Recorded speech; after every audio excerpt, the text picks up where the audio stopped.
is Wonder Vegan Ida. So right now this is episode 2 of our new channel called Veganize This, where the main focus of the show is taking classic non-vegan dishes and making them vegan, making them plant-based, making them awesome. Everything from your classic comfort foods to Italian, French, your classic pastries, desserts, junk food, anything. All right, so today we're tackling the vegan buffalo wing.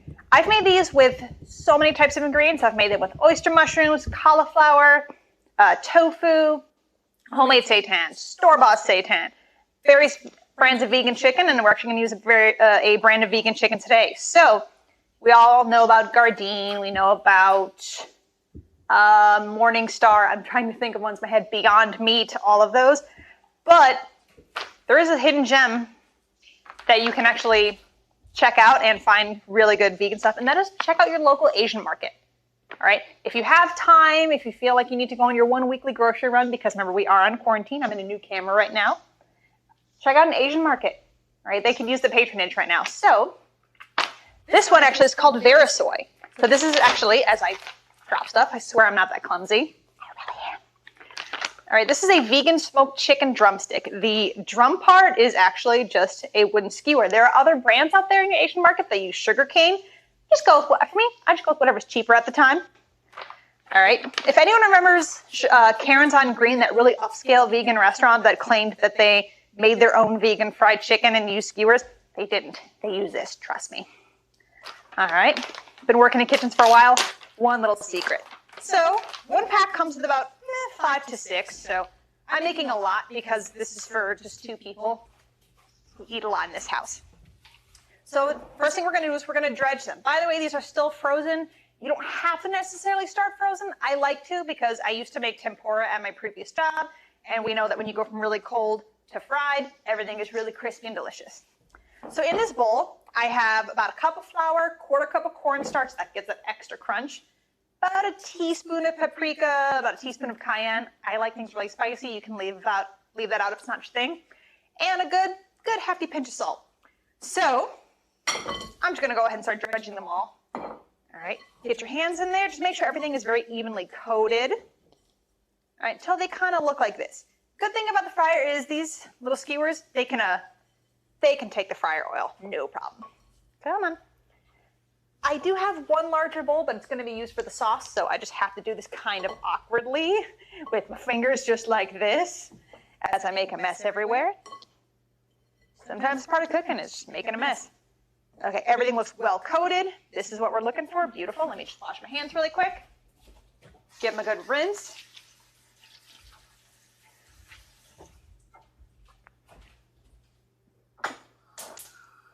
All right. I did just realize that my fryer oil is off and it dipped quite a bit, but it'll climb up a bit quickly. So come on over here. I'll kind of go over the basics here.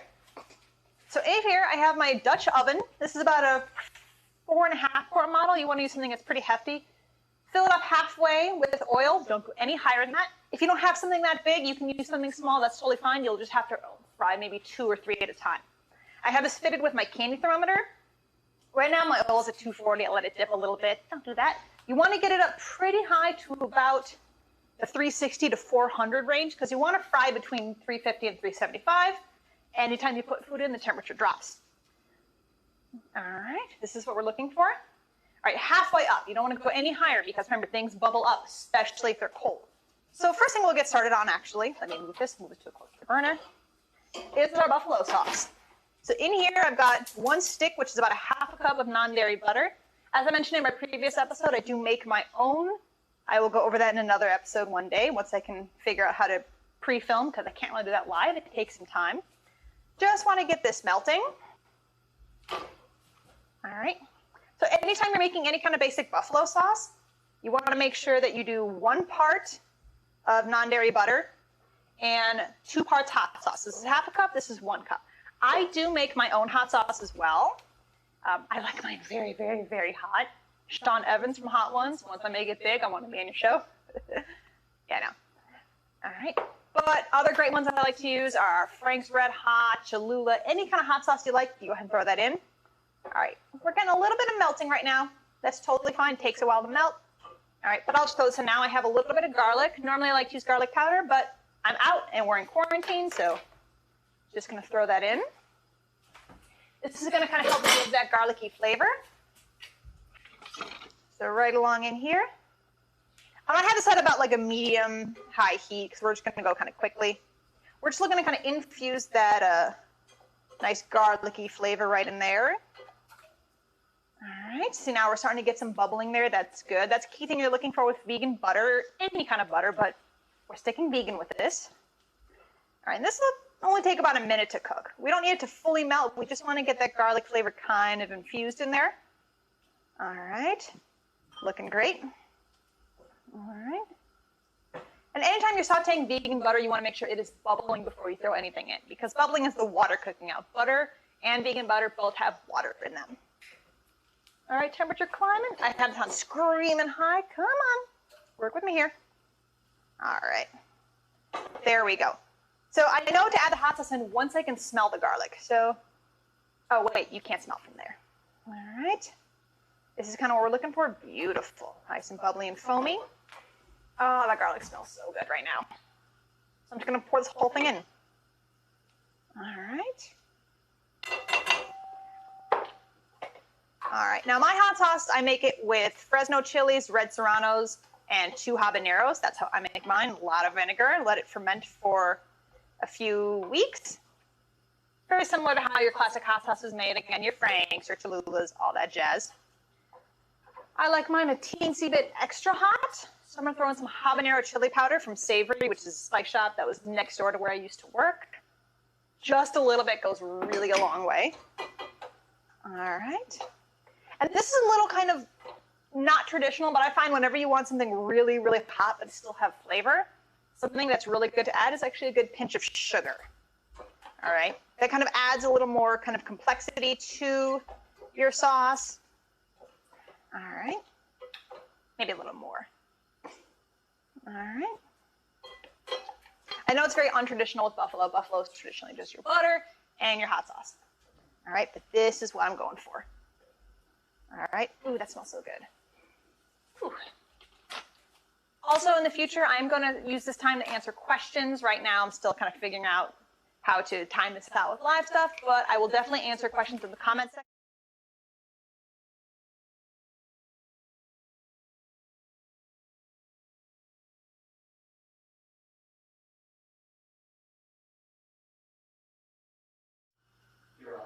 Okay, back on technical difficulties.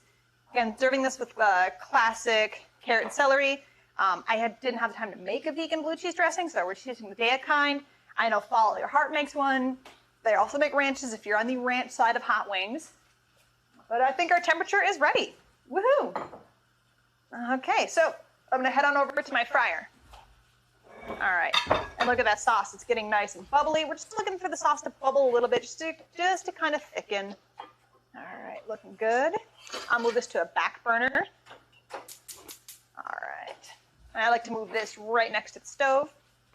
What I have here is my little skimmer or spider that's fitted with, all right, a sheet pan and a wire rack. This is important to make sure that your wings stay crispy. All right, so I think we're time to frying. We're at about 340, but it's going up, so I'm just going to do a few at a time. All right.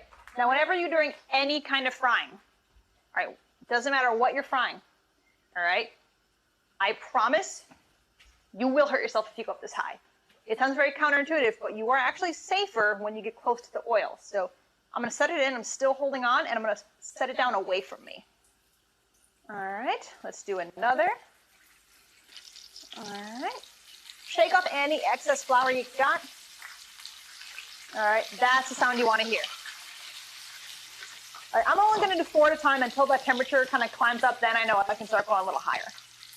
All right, beautiful.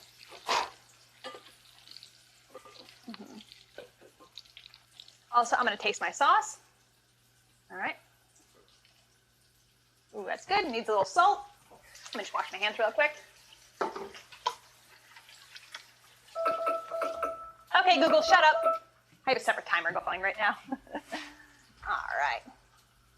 Let's see where we're at. I do have something in my oven. I can use a couple more minutes. All right. I probably should pull these out now. This is something I promise I will share a video on but I also have cinnamon raisin bread baking in my oven. Again, I promise I'll do a video on this soon. Just got to figure out how to do bread in a live stream. Ooh, that looks good though. Awesome. All right, let's see where we're at. All right, skimmer's going in. All right, getting some color, that's good. Like I said, the stick can take the heat, which is awesome. All right. Temperature's climbing, which is great, so that means the next one, I can do everything all at once. I forgot I need to add salt to this, to the sauce. Remember, in kitchens, salt is your friend.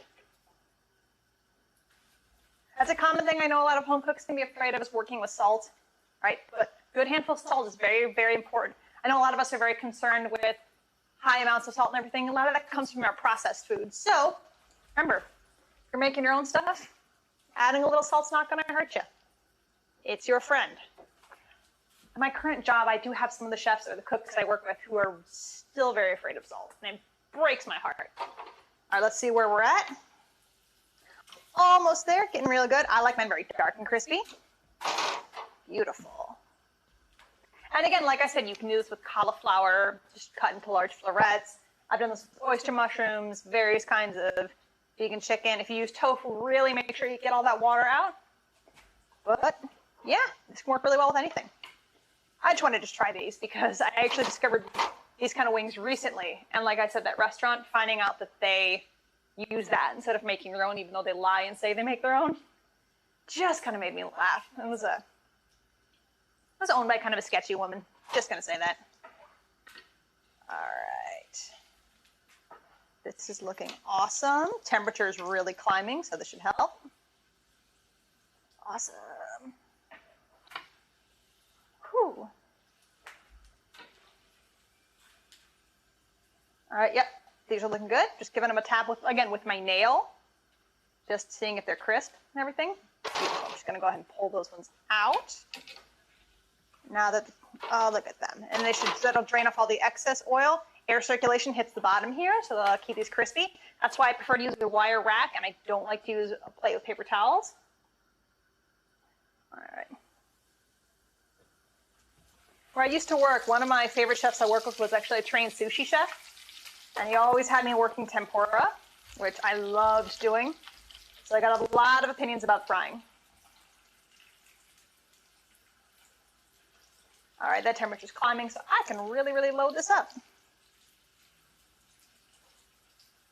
Awesome. Oh, these look so good. Yeah, like I said, I've got a lot of, where's my towel? A lot of opinions on frying, a lot of techniques I learned from various chefs I worked with. All right.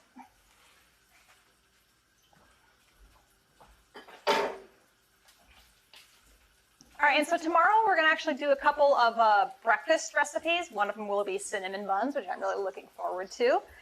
If there's anything you want me to make in the future, just leave me a comment. I'm working on lots of other things we can make. Other things I definitely plan to showcase here are chicken and waffles, which is one of my favorites. Benedict, show you how to make a great hollandaise. I've been on a real ice cream making kick lately, so I promise I will show you a couple really, really good ice cream making recipes. They're going to be so awesome. All right, let's see where we are at, because this should go a little faster now that our temperature is pretty high. Oh yeah, this is looking real good. These are cooking a lot faster, which is exactly what you want. Whenever you're frying anything, you always want to make sure that your temperature is high, because you want your food to spend as little time in the oil as possible. That's how food gets greasy.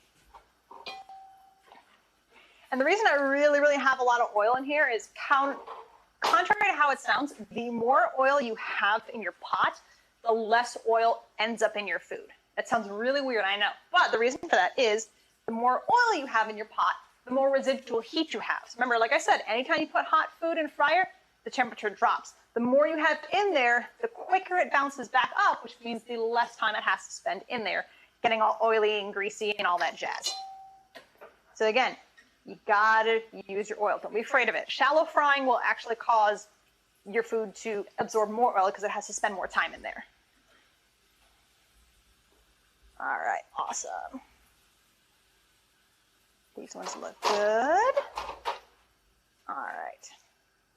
I'm gonna add these ones in. I could probably add the remainder of them in.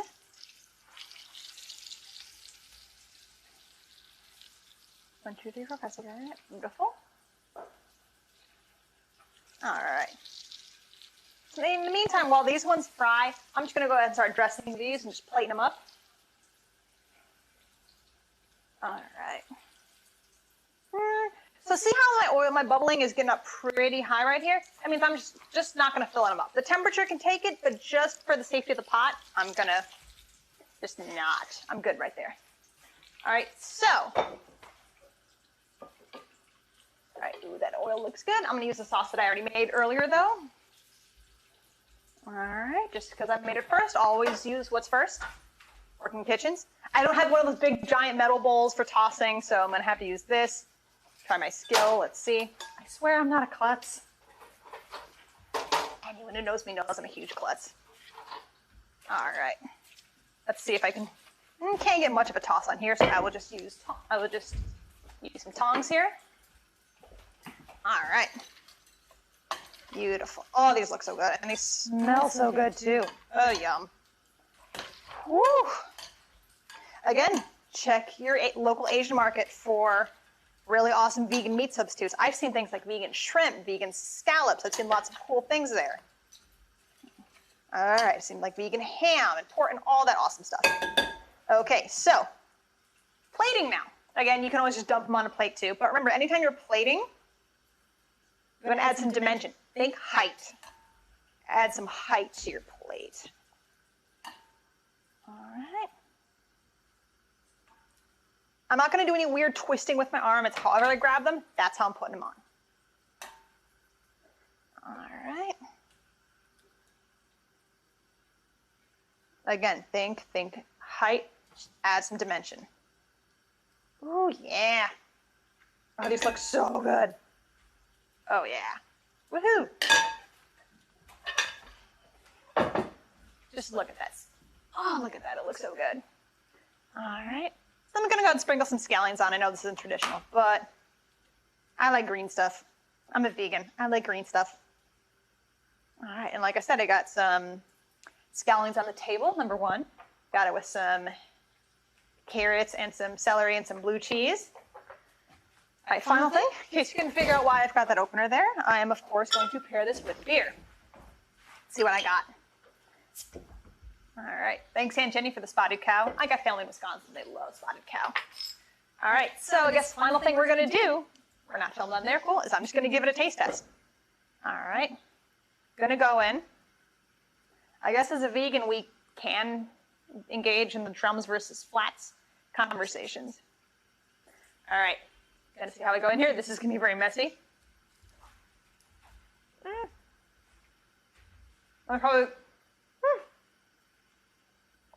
that's good. Oh, so good. That sauce is hot, so.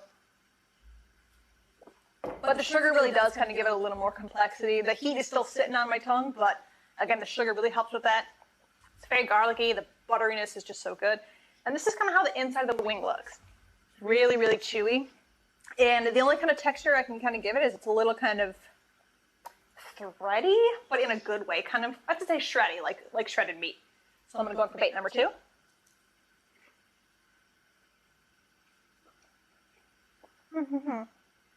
Sorry, DJ, I love you, but I don't want to share these.